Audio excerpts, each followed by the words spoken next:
Entonces les voy a compartir este otro archivo. Es un archivo, el archivo doc, que es el de la tarea. Esta es una persona que sacó 9.8. Vean que el dueño de la tarea se dará cuenta de cuál es su tarea, porque contestó todo seguido. Entonces, lo que les dije es que en general la gente sí lo hizo bien, ¿no? Si les pongo las preguntas, por favor contesten en el renglón que siguen, no contesten ahí mismo de corrido. Entonces, lo primero, que crea el Sistema Internacional de Unidades. Aquí no era, en realidad también en general se los puse bien a la gente, porque nada más lo que ponían era esto, ¿no? O sea, que el Sistema Internacional de Unidades tiene que ver con un sistema que lo que quiere es que sea uniforme para todo el mundo. Y son las unidades que uno pensaría que hay la intención de que se usen a nivel internacional, nada más que no ocurre así. Lo vamos a ver, a ustedes les toca en esta clase. Al final de esta clase lo vamos a ver. Déjenme admitir a alguien. A ver, ahí está. Entonces, el segundo, ¿cuál es el origen del sistema internacional? Como que la gente lo puso el origen en 1960 y no, es mucho más hacia atrás. Entonces también lo puse bien para toda la gente, o en general para la gente, porque yo no voy a copiar y pegar esta tarea, pero realmente los orígenes son mucho más antiguos, son desde la Revolución Francesa. Tercera línea era nada más las 7 unidades base del sistema internacional. La intención era que pusieran el nombre y la abreviatura, pero si pusieron cualquiera de las dos cosas también está bien la pregunta. ¿Qué significa MKS es metro kilogramo segundo? ¿Qué significa CGS es centímetro gramo segundo? Número 5, ¿qué es la cinemática? Estudia el movimiento de los cuerpos sin importar qué fuerzas los originan. Entonces aquí, por ejemplo, viene todas estas que son las ecuacioncitas que son, por ejemplo, movimiento rectilíneo uniforme y movimiento rectilíneo uniformemente acelerado. Esa parte es de cinemática. Vamos a admitir a alguien más que acaba de llegar. Ahí está. La dinámica, por el contrario, la dinámica sí abarca cosas como las leyes de Newton. Eso sí está explicando de dónde provienen el movimiento. Entonces, por ejemplo, si yo golpeo una pelota, sé que está implicada una fuerza y que además la pelota se va a acelerar. Entonces, la dinámica sí tiene que ver con las causas del movimiento. El punto 7 era, ¿qué es el método científico? El método científico, precisamente, pues, se supone que la ciencia tiene un método para producir resultados. No se trata de que yo asegure algo y ya. Y eso lo vamos a ver también ahorita en esta clase. Vamos a ver los pasos del método científico. El punto 8, que es un sistema físico, aquí la gente puso diversas formulaciones, pero generalmente pues estaban bien, ¿no? Entonces también ahorita vamos a ver qué es un sistema físico y cuáles son ejemplos de sistema físico. Pregunta 9, ¿qué era MRU? Movimiento rectilíneo uniforme. 2 características del movimiento rectilíneo uniforme: que la velocidad sea constante o la rapidez también sea constante, que la trayectoria sea una línea recta, que la aceleración sea cero, todo ese tipo de cosas. Que el área bajo la curva sea la distancia recorrida, y la curva es una línea recta en el diagrama posición contratiempo. Cualquiera de esas que hubieran puesto estaba bien. ¿Qué significa MRUA? Es movimiento rectilíneo uniformemente acelerado. Hay gente que metió la pata en esta pregunta y pues la tienen mal. A ver, unos compañeros no me dejan admitirlo.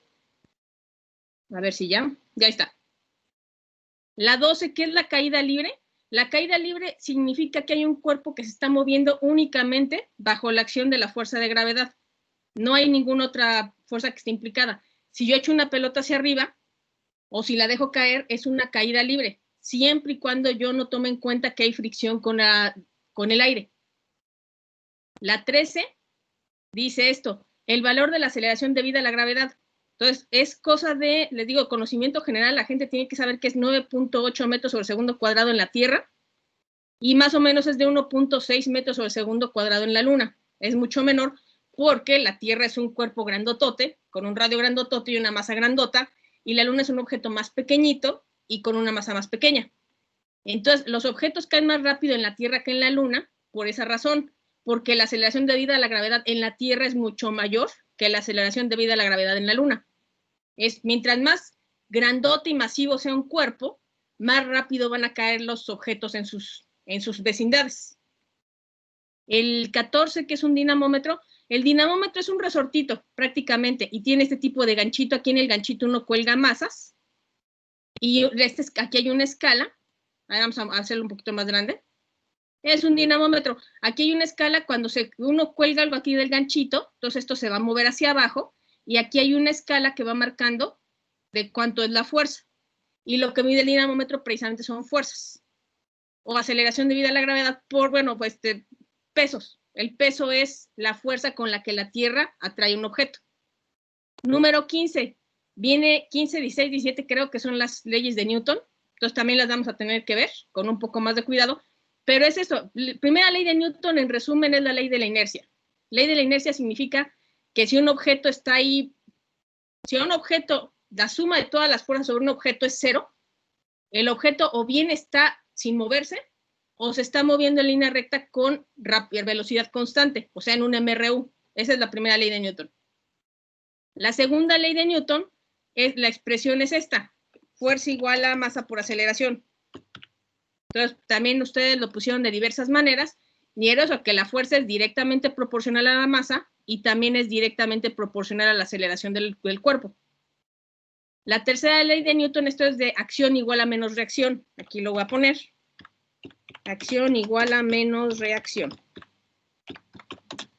Entonces, si yo le pego una patada a un ladrillo, yo sé que al ladrillo a lo mejor se mueve, a lo mejor no, ¿no?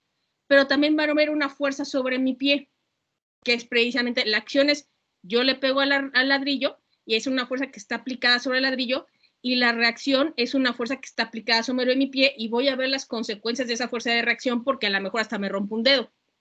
Esa es la tercera ley de Newton. Lo de pegar la imagen, la gente en general pegó bien la imagen, o sí se las di por buena, pero no explicaron lo que ocurrió en la imagen o la explicación era deficiente. Entonces, en este caso, a algunos les puse, por ejemplo, punto 3, punto 2, punto 1, ¿no? Dependiendo de lo que hayan puesto de la imagen. Y hay gente que a lo mejor se esforzó por explicarlo, nada más que lo explicó mal y también sí les puse un poco más. ¿Qué es el trabajo y en qué unidades se miden? El trabajo su fórmula tal cual es fuerza por distancia. Cada vez que yo aplico fuerza sobre un objeto y lo muevo a una cierta distancia, de hecho estoy aplicando energía al objeto para que se pueda mover. Entonces, aplicar energía precisamente, pues, energía y trabajo se miden en joules. Esas son las unidades del Sistema Internacional de Unidades y ahorita lo vamos a ver también en el tema de hoy, uno de los temas de hoy. ¿Qué es la energía? ¿En qué unidades se mide? La explicación fabulosa para energía es la capacidad para hacer trabajo. Entonces, si yo le aplico energía a algún objeto, significa que puedo hacer trabajo, o sea, que puedo aplicar una fuerza y puedo moverlo. Si no lo muevo, pues nada, estoy haciendo menos y no estoy haciendo trabajo, ¿no? En el Sistema Internacional de Unidades, trabajo y energía se miden en joules. Es lo mismo para los dos. Entonces, vas a hacer la tarea 1. Déjenme cerrar este archivo. Ah, no. Vamos primero a salirnos de aquí porque si no me va a marcar error luego el Teams. Y voy otra vez al orden del día. Vamos para acá. Y entonces lo que toca ahorita es, ya vimos las soluciones de la tarea 1 y voy a ir al archivo, ahora sí, de los siguientes temas para el parcial 2, que son precisamente sistema físico, método científico, sistema internacional de unidades, historia e importancia, y vamos a ver si me da tiempo de ver unidades básicas y derivadas. Vamos a ver esto. Entonces regreso acá a bueno, tengo que abrir primero precisamente estos archivos. Déjenme ver porque necesito 3 de los archivos.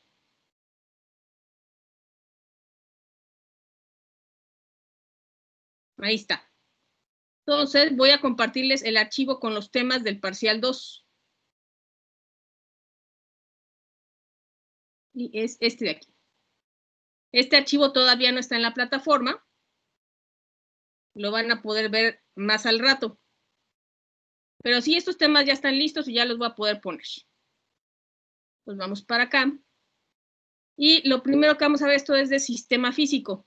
Entonces, cada vez que yo quiero estudiar algún objeto, lo que tengo que hacer es aislarlo lo más posible y nada más concentrarme en ese solo sistema. Entonces, el sistema lo puedo, les digo, aislar con paredes, por ejemplo.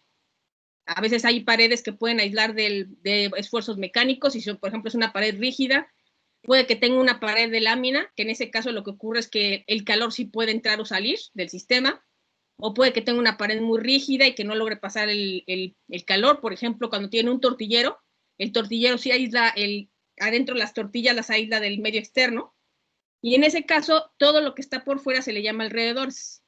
Y entonces lo que yo voy a tratar es de no perturbar al sistema. Entonces tengo aquí el primer ejemplo de un sistema, que es un péndulo colgado del techo. Entonces aquí aquí está el techo, con esta línea negra estoy poniendo que es el techo, aquí hay un hilito, y le pongo una masita aquí hay una masa M, que aquí lo puse con un puntito rojo. Entonces el sistema es el hilo, la masa y el soporte. A lo mejor está agarrado aquí, ¿no? Del soporte, está agarrado del techo. Los alrededores es el laboratorio y los alumnos. Esta es una práctica que a veces la gente sí hace precisamente en el laboratorio porque es más o menos sencilla de hacer. ¿Cómo se destruye el sistema? Entonces el sistema se destruye. Supongan que están haciendo su práctica de laboratorio y se les rompe el hilo. Entonces ya no sirve el sistema. O lo amarraron mal a la masa y se desprendió la masa también, ¿no? Y un ejemplo muy, muy malo de cómo se destruye el sistema es si uno está midiendo el periodo de este péndulo, ahorita voy a explicar eso del periodo, y resulta que empieza a temblar. Entonces ya este punto que yo pensaba que era fijo, este punto del soporte que está en el techo, ya no es fijo y el péndulo se va a mover de manera caótica incluso. Entonces les voy a poner este video. Dice cómo se mide el periodo de oscilación de un péndulo. Entonces el periodo de oscilación, ustedes, si hacen el ejercicio en el laboratorio, si hacen la práctica, el péndulo estaba inicialmente en esta posición vertical, lo desplazan un poquito y luego sueltan esta bolita. Y lo que va a hacer esta bolita va a recorrer esta trayectoria. Aquí empezaría de la derecha, va hacia la izquierda y regresa a la derecha. Ese tiempo que ustedes miden se llama periodo. Entonces, no se puede que a lo mejor se toma 1, 2, 3, 4 segundos en ir, 1, 2, 3, 4 segundos en regresar, y dirán ustedes que el periodo del péndulo es de 8 segundos. Entonces, lo que vio Galileo, que luego vamos a ver también ese tipo de cosas, es que si ustedes ponen aquí un objeto con mucha masa, el doble de masa o el triple de masa o 4 veces la masa, resulta que se tardan lo mismo todos los péndulos. Si se tarda 8 segundos en ir de aquí a acá, con la masa 1, si pongo el doble de masa, no importa, se va a seguir tardando 8 segundos. Si pongo el triple de masa, se va a volver a tardar 8 segundos. De lo que sí depende el periodo del péndulo es el largo del hilo. Cuando yo hago el largo del hilo 4 veces mayor, ahí es una relación un poquito diferente, va a ser 2 veces menor el periodo, va a ir más rápido, mientras más largo sea el hilo. Entonces, les digo, pues este ejercicio, bueno, esta como práctica, la van a poder ver aquí, en este video. Pueden ir acá y les digo, viene esa explicación muy, muy sencilla. Se las voy a poner también en el grupo. Segundo ejemplo de un sistema físico, un circuito con un foco. Entonces aquí alguien armó un circuito con un foco. Entonces si ven, aquí está el foquito, su socket, que está en blanco. Hay alambres que están en color azul, que están unidas hacia las pilas. Y aquí hay un interruptor. Entonces, ¿de qué consta el sistema? Pues de todas estas cosas. Entonces, el sistema es el foco, el socket, los alambres, etc. ¿Cuáles son los alrededores? El laboratorio y los alumnos, otra vez. ¿Cómo se destruye el sistema? Si se desconecta alguna de las piezas, en este momento que está así, y si yo bajo el switch, el foquito va a encender. Pero si se desconecta de aquí o de acá, o se rompe algún cable, pues ya no me va a servir el sistema.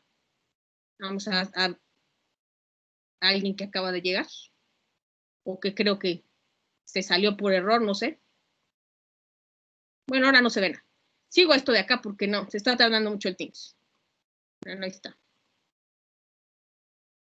Ahí está. Entonces, les digo, el sistema se destruye si, por ejemplo, si esto ya está roto y deja de funcionar, o si las pilas no están cargadas. Entonces, todo esto influye, ¿no? Si una de las pilas está al revés, también del sistema ya no funciona. Aquí les puse, ¿alguien tenía algo que decir? ¿No? Sí. No, sí. Bueno, ya no. Entonces, ¿alguien tiene alguna pregunta hasta el momento? Porque creo que eran cosas muy sencillas, son cosas muy sencillas. Nada más es de que las vayan viendo en el archivo y les den otra leída. Ahorita lo estoy explicando más o menos rápido, pero les digo, lo pueden ver en el archivo. Entonces vuelvo acá, les digo, aquí les puse el enlace hacia la foto esta.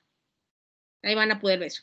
Y vengo a lo del método científico. Entonces, el método científico es investigación por experimentación. No se vale que yo diga que algo funciona de cierta manera, pero no lo demuestre. Además, si yo lo demuestro, también tiene que ser posible que lo demuestren otras personas en otras partes del mundo. Entonces, El asunto es tiene que haber un experimento que coincide con los resultados, que coincide con lo que una persona está proponiendo en una teoría. Entonces, precisamente que ustedes ven la ley de gravitación, ok, pero hacen el experimento de dejar caer un objeto y van a ver que coincide con lo que Newton decía. Entonces, si no es así, si no hay experimento que lo valide, entonces no es válida la teoría o debe de modificarse. Y aquí les puse pasos del método científico.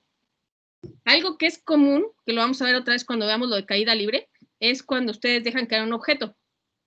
Esa es una demostración común y corriente en la que dicen, ¿quién cae más rápido? ¿Una pluma?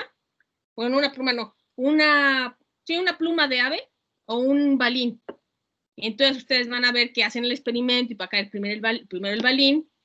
Y entonces pensarían, bueno, los objetos que tienen más masa caen más rápido. Pero eso es falso. Y lo vamos a ver cuando veamos lo de la ley de gravitación. Vamos a ver rápidamente la ley de gravitación de Newton. Eso va a ser falso y precisamente es algo que comprobó Galileo. Galileo fue también el primero que midió eso de los periodos de los péndulos y se dio cuenta de eso mientras estaba en la catedral, oyendo misa, y veía los candelabros, que eran muy pesadotes, y medía cuando se estaban meciendo con el aire, por ejemplo.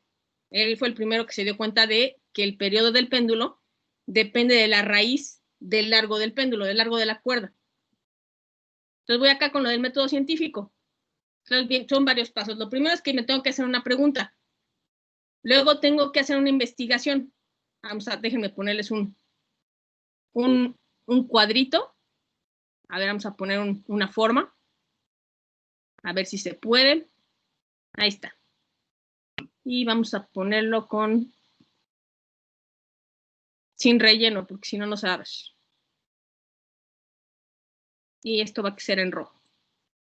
Y lo voy a poner un poquito más grueso. Entonces aquí está, ¿no? Entonces les decía, lo primero es que yo tengo que tener curiosidad. Precisamente los científicos tienen que ser personas que tengan curiosidad. Lo siguiente. Ay, pero que deje de... Ya se me trabó acá. Ahí está. Lo siguiente es, tengo que hacer una cierta averiguación sobre el fenómeno. ¿Qué es lo que está ocurriendo? Tengo que saber qué es lo que ocurría antes.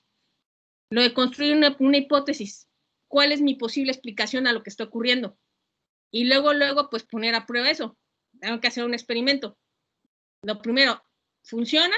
¿Sí o no? Ya vamos a ver, ¿no? Entonces, hago un experimento que sí funciona. Lo va a venir para acá y si funciona, pues tengo que sacar conclusiones acá. Y lo que siempre ocurre en el asunto de las prácticas es que le piden a uno un reporte escrito. Entonces vamos a ver, ¿no? Si concuerda con la hipótesis, pues ya le hice y tengo que hacer mi reporte escrito, eso es comunicar resultados. O si no concuerdan o solamente es en parte, pues tengo que afinar mi hipótesis y venirme para acá. Otra vez tengo que volver a regresarme y venir a ver qué es lo que puedo hacer, ¿no? ¿Qué le puedo corregir? Y en el caso más malo es, supongamos que ustedes ponen una hipótesis y dicen, ¿el procedimiento funciona? Pues no, resulta que no funcionó. En el más malo de los casos, ¿no? Entonces, pues ni modo, me tengo que regresar otra vez. Tengo que ver qué problemas puedo corregirle y me tengo que regresar hasta el primer punto, lo de realizar investigación preliminar porque voy a tener que afinar los pasos. Entonces me voy a venir y les voy a poner un ejemplo acá. Un ejemplo de método científico aplicado a esta situación. Entonces, supongan que uno llega a su casa y ve que todas las luces sí funcionan, pero resulta que uno llega a una cierta habitación y el foco no enciende. Entonces, ¿qué es lo primero que se me ocurriría? Al menos a mí lo primero que se me ocurriría es el foco se fundió. Entonces, voy primero a mi hipótesis 1. Mi hipótesis 1 me dice que el foco está fundido, ¿no? Voy a ver si es cierto. Entonces, voy a aplicar los datos de acá. Esa es mi hipótesis. El foco está fundido. Y resulta que voy y cambio el foco. Lo pongo a prueba. Cambié el foco. El procedimiento funciona, resulta que no funcionó. Cambié el foco y no funciona. Entonces, no funciona. Me tengo que regresar para acá. Entonces, hallar y corregir problemas. Entonces, ni modo, no me funcionó eso. Voy por otra hipótesis. Entonces, ya no fue lo del foco. A lo mejor me tengo que ir a estudiar más sobre electricidad y veo que lo que puede ocurrir es que no esté funcionando el apagador. Entonces, me voy a ir por mi segunda hipótesis. Mi segunda hipótesis se las puse acá. la voy a poner con rosa, el apagador hace falso contacto o se descompuso. Entonces voy, compro un apagador, voy y desconecto la luz y reviso todos los alambritos y voy a ver qué pasa. Esa es mi segunda hipótesis. La pongo a prueba con el experimento. Entonces voy, corrijo todo, uno bien los cablecitos, pongo un apagador nuevo, veo si funciona. Si funcionara, pues ya voy a tener yo luz en esa habitación, pero supongamos que no funciona. Entonces, pues ya, no fue. No. Entonces tengo que seguir, otra vez voy a volver a hallar y corregir problemas y tengo que realizar voy a hacer una tercera hipótesis, que es la última en la que les puse acá, ¿no? Realizar investigación preliminar. Entonces, no funcionó lo más sencillo, que era revisar el foco. No funcionó lo segundo más sencillo, que es revisar el apagador o los cables. Entonces, mi tercera es, a lo mejor el socket de la habitación donde se pone el foco, ese se llama socket. Entonces, esa es mi tercera hipótesis. Entonces, voy por esa hipótesis, de la del socket, y la voy a poner a prueba. Voy, después otra vez tengo que interrumpir el flujo de luz, porque si no me electrocuto, y voy y veo el socket. Entonces, ¿funciona eso de poner un socket nuevo? Pues resulta que ahora sí, ¿no? El procedimiento funciona así, ya felizmente voy a venir para acá. Ahora sí funciona lo del socket, mi tercera hipótesis funcionó bien. Analizar los datos, bueno, pues en la felicidad de mi experimento es que ya tengo luz en esa habitación y pues ya a lo mejor comunico resultados. Ahí está, ¿no? Entonces aquí este esquema es de esta página que se llama sciencebodies.org, lo pueden ir a ver, ¿no? Esta era mi hipótesis 3, esa se los voy a poner con otro color azul. Ahí está. Esas son las 3 hipótesis. Entonces el asunto con el método científico es que no se vale que yo declare que algo ocurre y que yo pretenda que todo mundo me crea. Si con los científicos ocurre eso, precisamente, la gente tiene que publicar, tiene que hacer un experimento. Después de que propuso una teoría, propone el experimento, hace el experimento, lo publica en una revista, pero después de eso lo que sigue es que otros científicos tienen que reproducir el experimento. Si la gente no puede reproducir el experimento, les tumban el artículo y de plano pues quedan mal, ¿no? Hay ejemplos de fraude en la ciencia.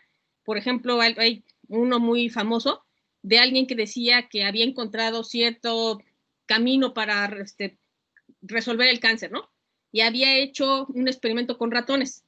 Y resulta que luego lo que se descubrió es que el tipo había pintado manchas negras en los ratones con un plumón.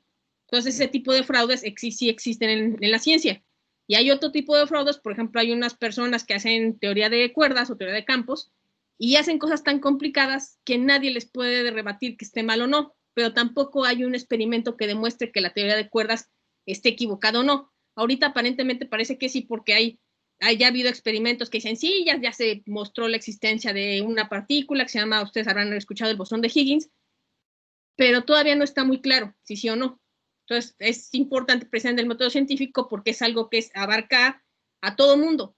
Si un experimento es válido aquí en México, también tiene que poder volver a hacerse en algún país de Europa, ¿no? O de otros países. Si nada más es válido en México, no, eso no funciona bien.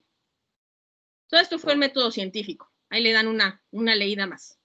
Y ya voy a poder pasar a lo del sistema internacional. Esta primera parte, si ven, es más de cosas que tienen que leer.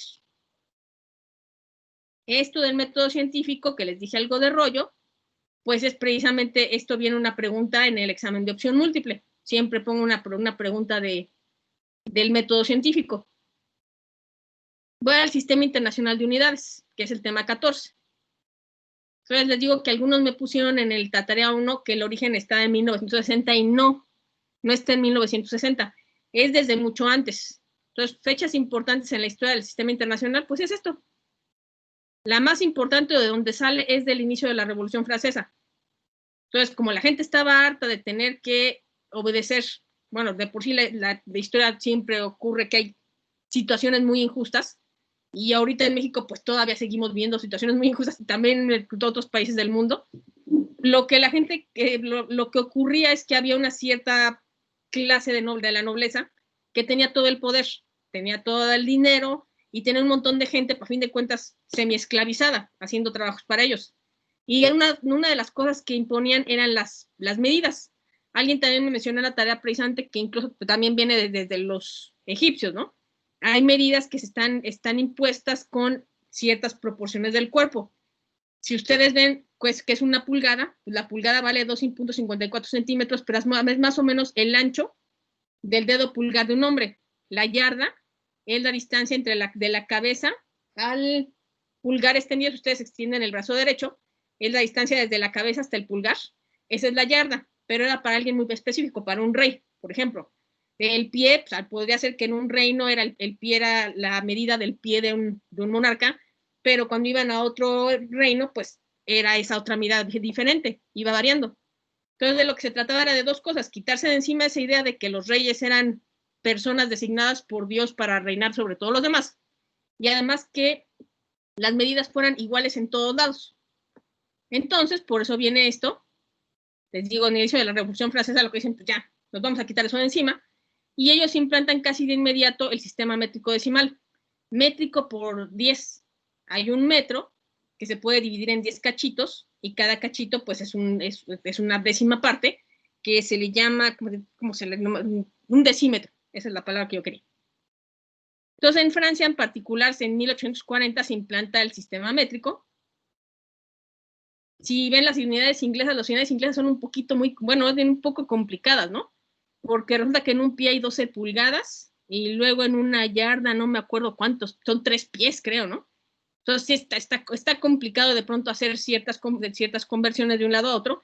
Y para el sistema métrico no. Yo sé que 1000 metros es 1 kilómetro, y sé que, pues no sé, 1000 milímetros es 1 metro. Ese tipo de cosas son múltiplos de 10, entonces es más fácil de manejarlo. Entonces viene, les digo, en 1875 la Convención del Metro en Francia, y precisamente Inglaterra no asistió porque no estaban interesados. Déjenme admitir a alguien que se salió.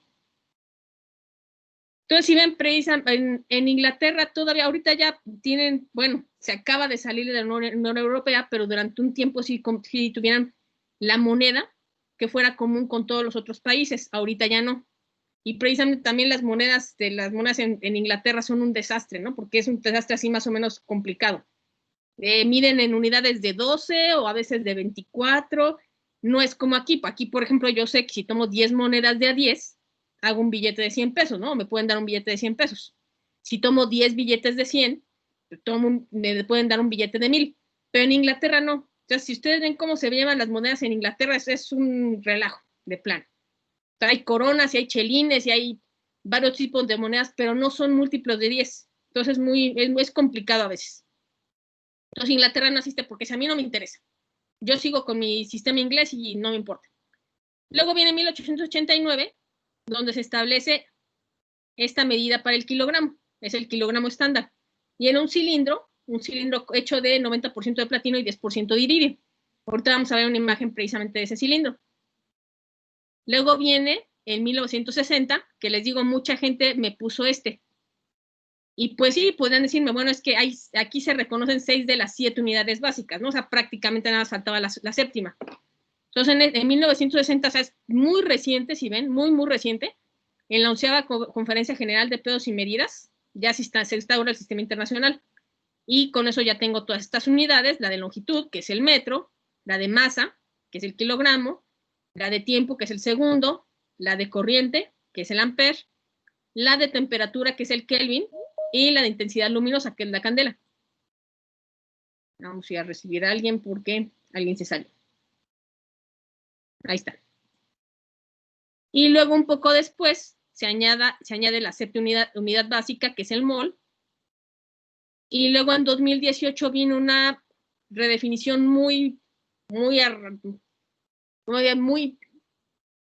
viene una redefinición de 4 de las 7 unidades. Ya se definen por fenómenos cuánticos, ya no por el cilindrito. Por ejemplo, el metro, del metro sí construyeron unas barritas de metal que medían exactamente 1 metro, pero ustedes saben que cuando hace calor, pues los metales se dilatan, y entonces podía aumentar esa barrita de longitud, o si hacía frío, pues los metales ya se comprimen, y entonces eso variaba un poquito. Entonces había que tratar de evitar que eso ocurriera, ¿no? Pero no era tan buena medida de una unidad de medición. Y lo otro del cilindrito, pues también había que andarlo cuidando para que no se desgastara con el aire, y también por esos efectos de que les digo que a veces, no sé, se comprime, puede que pierda un poquito de masa cuando se vuelve a expandir. Entonces, todo ese tipo de cosas hay que evitarlas, y en el 2018 viene esta definición mucho más tajante, que se define por fenómenos cuánticos, y esto ya es con experimentos que la gente puede reproducir en el laboratorio en cualquier parte del mundo. Ya no tengo que andar cargando con mi barrita de metal y tampoco tengo que andar cargando con mi cilindrito de iridio y platino. Entonces ustedes sí pueden venir a ver estas dos fuentes, donde precisamente mencionaron en el 2018 este cambio. Entonces pueden venir a consultarlas. Y luego viene esto. Solamente 3 países no acatan el sistema internacional: Birmania, Liberia y Estados Unidos. Si ustedes ven caricaturas de Estados Unidos, en particular yo en Los Simpsons lo he visto mucho, que Homero se queja mucho del sistema métrico. Pero les digo, pues es que el sistema inglés es medio extraño. Al menos me parece que no es, en algunas cosas no es lógico, ¿no? Igual, por ejemplo, con las temperaturas, ven que en Estados Unidos todo se mide en grados Fahrenheit. Acá se mide en grados Celsius, pero la unidad de sistema internacional es unidad Kelvin. Y lo que tiene de bueno es que lo mismo que mide un grado Kelvin es lo mismo que mide un grado centígrado. O sea, entre el 0 de temperatura, bueno, en la unidad del punto de congelación del agua y el punto de ebullición del agua hay 100 grados centígrados y también hay 100 grados Kelvin, grados Celsius, perdón. En cambio, con los Fahrenheit no. Resulta que entre el grado del punto de congelación del agua y el punto de ebullición del agua hay 212 grados. Entonces eso lo vuelve las cosas más complicadas. Y además, por ejemplo, con grados Celsius, pues aquí empieza que donde se congela el agua es 0 grados, y en el sistema, las unidades Fahrenheit, donde se congela el agua es 32 grados Fahrenheit. Entonces digo, pues sí se vuelve un poquito más complicado. Entonces están estas imágenes de longitud, y la primera aproximación para el metro, lo que se hizo fue esto: se medía, así con expediciones tal cual, cuál era la distancia entre el polo norte y el Ecuador. Entonces se venían aquí una expedición midiendo cuánto medía toda esta distancia y lo dividían. Entonces se dividía esa distancia entre 10 millones y esa era la distancia de un metro. Entonces les digo que se construyó la barrita esa metálica, quizás se construyó esa barrita metálica, pero resulta que la barrita metálica pues era un problemón, porque entonces de pronto se comprimía cuando hacía frío y se expandía cuando hacía calor, y entre esos dos pasos pues no mide lo mismo. Y actualmente se define en términos de la velocidad de la luz, que está acá, ¿no? Es esta. Entonces ustedes habrán escuchado una cantidad que es muy famosa, que es esta de aquí. Este número, aquí si ven este número acá, déjenme ponerlo aquí más abajo. Este número que dice 299.792.458. Entonces, resulta que si ustedes dividen, aquí está puesto eso, ¿no? Un segundo lo dividen en este número son 300, redondeado, 300 millones de segundos. Imaginen ustedes un segundo y divídenlo en 300 millones. Pues esa pequeñísima cantidad de tiempo es lo que le toma a la luz recorrer un metro. O equivalentemente, lo que pueden decir es que un metro, en un segundo, la luz recorre 300 millones de metros. Eso es lo que pueden decir, que es precisamente la velocidad de la luz, ¿no? 300 millones de metros cada segundo, o 300.000 kilómetros por segundo. Esa es la velocidad de la luz, una velocidad enorme, inimaginable para nosotros, pues ese número. Luego tengo esto de la masa, y les digo que antes del 2018 se definía con el cilindrito y les voy a poner, aquí está la imagen del cilindro, y si ven, aquí hay un cilindrito, pero luego hay 1, 2 y 3 protectores de vidrio, y lo que se hacía era mantenerlo al vacío precisamente para que no se desgastara con la atmósfera, para que no perdiera masa. Pero sí era un problema, ¿no? Y además les digo que se distribuyeron todos estos cilindritos a todo el mundo, y pues sí, con eso se hacían las mediciones. Pero el latoso ya no, ya ahora se define con una cosa que se llama constante de Planck.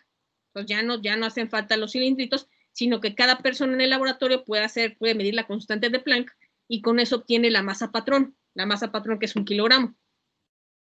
Voy a venir a la unidad de tiempo, y la unidad de tiempo antiguamente se definía en términos del día solar promedio. El día solar promedio, pues si ustedes multiplican, que un día son 24 horas y cada hora tiene 3.600 segundos, les va a salir esta cantidad, que es 86.400 segundos. Pero esa cantidad varía, entre otras cosas porque la Tierra, si saben, o sea, han escuchado, la la órbita de la Tierra no es un círculo perfecto, sino que es una elipse. Y también además va variando porque no son órbitas cerradas. Nosotros nos vamos moviendo junto con la galaxia. Entonces, todo ese tiempo va variando. Y lo que se hizo después, en 1999, es adoptar un reloj atómico. Cualquier átomo, de cualquier sustancia, tiene asociada una vibración. Entonces, precisamente aquí estoy poniendo esta oscilación. Y lo que ocurre es que un segundo es esta cantidad de oscilaciones, que es 9 millones, no es cierto. A ver, déjenme admitir a alguien que no sé si acaba de llegar. Esta cantidad enorme, ¿no? Que son 9.192.631.770 oscilaciones. Una oscilación es, sube esto y luego, bueno, sube, baja y luego vuelve a subir. Es una oscilación completa. Es un ciclo completo. Entonces, la variación de este reloj sí es de menos de un segundo en cada 20 millones de años, ¿no? Entonces, esto sí es muy, muy exacto. Ahora, ¿por qué es importante la conversión de unidades? Bueno, este es del libro de Wilson Buffailou. Y la pregunta no es por qué es importante la conversión de unidades. La pregunta importante es por qué todo mundo debe obedecer el sistema internacional. Aquí, como este libro lo hizo los autores son de Estados Unidos, pues defienden el sistema inglés. Pero realmente no es bueno. A ustedes les va a quedar como tarea, la tarea que no se califica, porque deberían de hacerlo, que tienen que leer las notas y en particular también leer este cuadrito. Entonces, por ejemplo, aquí el ejemplo más feo, por así decirlo, es que en 1999 mandaron una sonda, o sea, una nave, para estudiar el planeta Marte. Y resulta que mandaron a hacer la nave, los de la NASA, y los de la NASA, como son científicos, dieron por hecho que la otra gente también iba a hacer los cálculos en metros, o sea, en el sistema internacional. Pero cuando llegó acá, a donde construyeron la nave, los ingenieros calcularon toda la información de navegación en unidades inglesas, o sea, en yardas. Y ese fue el problema. Les digo, la NASA se los envió para que lo hicieran en metros y estos otros construyeron la nave, pero tomando como si fueran yardas. Y entonces lo que ocurrió es que la nave llegó a Marte y se estrelló. Parece que se quemó en la atmósfera, chocó contra la superficie. Y el problema es que dirán, bueno, no es tan grave, pues no, sí es grave porque la nave costó 125 millones. Entonces les digo, este recuadro dice por qué es importante la conversión de unidades. Pues no, lo que es importante es que todos los países ya adopten el sistema internacional, nada más que Estados Unidos de plano no quiere hacerlo, está muy reacio. Entonces es lo que es importante. Y de hecho ahorita en esta clase, creo que por aquí lo voy a dejar, pero lo que sí, esto es todo de las unidades base y derivadas, y lo vamos a ver en la clase, a ustedes les toca el viernes. Entonces voy a dejarlo aquí, esta parte, me voy a regresar acá, y por cierto tengo que pasar lista. Vamos a pasar lista. Déjenme descargar la lista. Y ahora sí, si tienen algún comentario, porque alguien me envió una pregunta por el chat. Y ahorita yo creo que va a poder hacerlo. Va a poder enviar su pregunta por aquí. Para que de una vez aclaremos eso. Entonces, el compañero que me había escrito por el chat, si puede hacer su pregunta, o si no, de una vez la menciono. Déjenme abrir la otra ventana de Teams. Y voy a mencionar la pregunta que me hizo su compañero. Vamos para acá. Ay, pero está tardando un montón. Entonces, uno de sus compañeros lo que me dice es que si la tarea extra es solo para los que no entregaron el examen. Entonces les puse que no. La tarea extra es para que la entregue quien sea. Pero que yo voy a calificar esa tarea extra primero para los que tengan calificación muy baja. Ya ahorita lo que vi es que hay muchos que entregaron nada más la tarea 1, pero ya como que ya dejaron el curso, incluso. Hay varios en ese caso. Entonces, pues eso ya no les calificó nada, ¿no? Y hay otra gente que le falta la tarea 1 y el examen, y en ese caso, pues sí, entreguen los trabajos extras porque sí lo necesitan para tener una mejor calificación. Entonces, si tienen otra duda respecto a eso, pues ahorita activen su micrófono. Si no hay dudas o manos levantadas, porque no veo mano levantada ni nada. Sí, Isaac Yael, ¿cuál es la pregunta? ¿Dónde teníamos que adjuntar el archivo del trabajo extra? Ahí está en trabajos. Ahorita, si quieres, vamos a ver ¿Dónde se da? Porque te digo, ya no se llama, la sección ya no se llama tareas, sino que se llama trabajos. Déjame irme acá. Acá está lo de Teams. Vámonos equipos. Puede que se tarda un montón. Ay, mándale. Que se tarda horrores. A ver. Acá, equipos. Pensé que iba a estar un poquito más rápido porque es lunes, pero no. Aquí está, me parece que ya está el equipo de ustedes. Entonces les digo, para ustedes, no sé en el teléfono, pero si es en computadora, acá arriba dice 4 más. Y acá dice 4 más. Antes solía decir, esta sección se llamaba tareas. Ya no, ahora se llama trabajos, porque ahí están tanto las tareas como los exámenes. Entonces vienes acá trabajos y va a aparecer una sección, bueno, la tarea que la última que está aquí puesta, pero sí se está tardando horrores. Dice esta, mira aquí, está aquí, tarea extra parcial 1, textos a mano. Y aquí me sale que ya 6 de 48 personas la han entregado, vence el 13 de noviembre. Entonces aquí está, y para ti va a aparecer, vamos a ver la vista del alumno, va a aparecer así. Aquí están las instrucciones, que hay que escribirlo a mano en el cuaderno en hojas blancas, que tiene que tener sus datos, y aquí están los 2 textos en PDF. Aquí, está acá, y no sé si los textos, creo que no los puse como, no los he puesto como publicación, pero los podría poner en el muro. Si la gente no puede ver la tarea directo, pues me pide, si no, los archivos, ¿no? Y aquí está. Son esos archivitos que vienen como 9 cuadritos que hay que ponerles a mano, pero ahí está en la sección trabajo, se llama. Voy a volver para acá. Y, a ver, díganme si tienen alguna otra duda. Ay, pues no logro volver porque les digo, está un poquito lento. Entonces, ¿tienen alguna otra duda? Les digo, hoy vimos mucho material, pero fue así como muy platicando. Entonces, voy a poner el archivo PDF y le van a poder dar una leída. O también esta sección que se está grabando, bueno, esta parte que se está grabando, esperemos que quede bien la grabación, porque el viernes ya me ocurrió que con un grupo la puse la grabación y no se grabó de plano. Entonces, esperemos que hoy sí se pueda recuperar la grabación. Entonces, ¿tienen alguna otra duda o ya podemos terminar la clase aquí? ¿No? Ok, entonces voy a terminar la grabación por lo pronto. Vamos a detener la grabación. Y si no tienen otra duda, pues también